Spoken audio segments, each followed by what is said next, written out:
உங்களுக்கு என்னென்ன ப்ராடக்ட் இருக்குன்னு பார்க்கலாம். அவ்வளோ ஓப்பன் பண்ணி இதே வந்து பாத்தீங்கன்னா அந்த காம்போ இது வந்து பாத்தீங்கன்னா மொத்தம் 8 ஸ்ட்ராப் வந்துடும். 8 ஸ்ட்ராப்ல வந்து ஒரு ஸ்டீல் சில்வர் ஸ்ட்ராப் வந்துடும். அது மட்டும் இல்லாம elastic strap, velvet strap, Nike edition, normal strap, அந்த மாதிரி உங்களுக்கு ஒரு 8 வகையான ஸ்ட்ராப் வந்துடும். 8 இது. அது மட்டும் இல்லாம எக்ஸ்ட்ரா வந்து பெரிய டிஸ்பிளே வாட்ச். இந்த வாட்ச்ல வந்து பாத்தீங்கன்னா கால்குலேட்டர் வந்து கேம்ஸ் வந்துடும். மொபைல் கனெக்ஷன் பண்ணி நீங்க நம்ம மொபைல் பேசிக்கலாம். எல்லா ஆப்ஷன்ஸுமே இதுல இருக்கு. இதுக்கு வந்து பாத்தீங்கன்னா கேஸ் வந்து கூடவே வந்துடும். இந்த காம்போல கேஸ்னா நம்ம மொபைல் பவுச் மாதிரி, நம்ம ஸ்மார்ட் வாட்ச்க்கு பவுச்.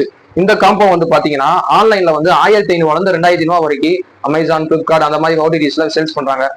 நம்ம கஸ்டமருக்கு வந்து வாங்குறவங்களுக்கு வந்து நம்ம என்ன பிரைஸ்ல கொடுக்குறோம் பாத்தீங்கன்னா, நம்ம சப்ஸ்கிரைபருக்கு வந்து வெறும் 999 ரூபாய் கொடுக்குறோம். இதை வந்து நீங்க பர்ச்சேஸ் பண்ணணும் அப்படின்னா நீங்க வந்து நேரம் வந்து பர்ச்சேஸ் பண்ணணும்னா நம்ம தேனி டிஸ்ட்ரிக்ட் கம்பத்துல வந்து பாத்தீங்கன்னா அரவிந்த் ஐ ஹாஸ்பிட்டல் பக்கத்துல கோட்டை மைதானத்துக்குள்ள நம்ம ரெயின்போ எலக்ட்ரானிக்ஸ் கடை இருக்கு. அங்க நேரா வந்து நீங்க விசிட் பண்ணி செக் பண்ணி எடுத்துக்கலாம் டெலிவரி. அப்படி இல்லைன்னா டிஸ்கிரிப்ஷன்ல கான்டாக்ட் நம்பர் இருக்கு. அதுக்கு வந்து நீங்க ஜிபே